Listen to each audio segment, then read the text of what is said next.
তো গাইজ আজি হৈছে সপ্তমী তো সপ্তমী বুলি এনেই অলপ ওলালোঁ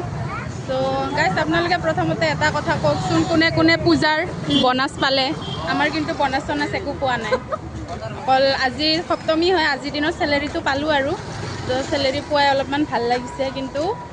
এবাৰৰ পূজা আৰু কি ক'ম সকলোৱে জানে আমাৰ মৰমৰ জুবিন দা যিহেতুকে মানে আমাৰ মাজত নাই এতিয়া তো বহুত মানে ফূৰ্তিও লগা নাই মানে আগৰ নিচিনা একো এক্সাইটমেণ্টটো তেনেকৈ নাই তো সেইটো কাৰণে মানে লক্ষী মন্দিৰৰ এইখিনিতে আমি ঘূৰি আছোঁ আমাৰ অফিচৰ ওচৰতে তো ইয়াতে আমাৰ জুবিন দাৰ কাৰণে এনেকৈ বনোৱা হৈছে এইটো জয় জুবিন দা তেনেকৈ লিখা হৈছে ইয়াতে তো দেখুৱাই আছোঁ আপোনালোকক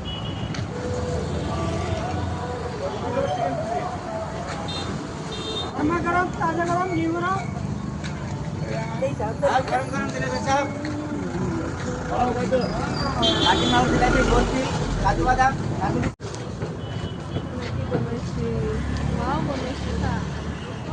তো লাহে লাহে মানে অলপ অলপকৈ ভিৰ হৈ আহিব ধৰিছে মানুহবোৰ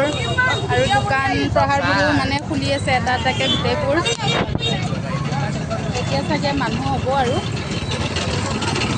তো গাইজ এইটো হৈছে লক্ষী মন্দিৰৰ পূজাৰ পেণ্ডেলটো চাওক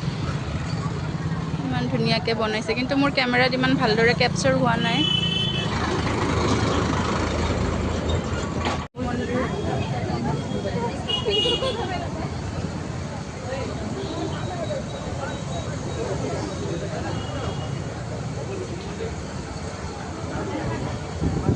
এতিয়া লাহে লাহেকৈ এতিয়া অলপ অলপ ভিৰ হৈ আহিব ধৰিছে মানুহবোৰৰ ভিৰ হ'ব এতিয়া লাহেকৈ চাগে মানুহবোৰ আহিব অলপ অলপ দোকান প্ৰহাৰবোৰ গোটেই খুলি আছে এতিয়া এটা দুটাকৈ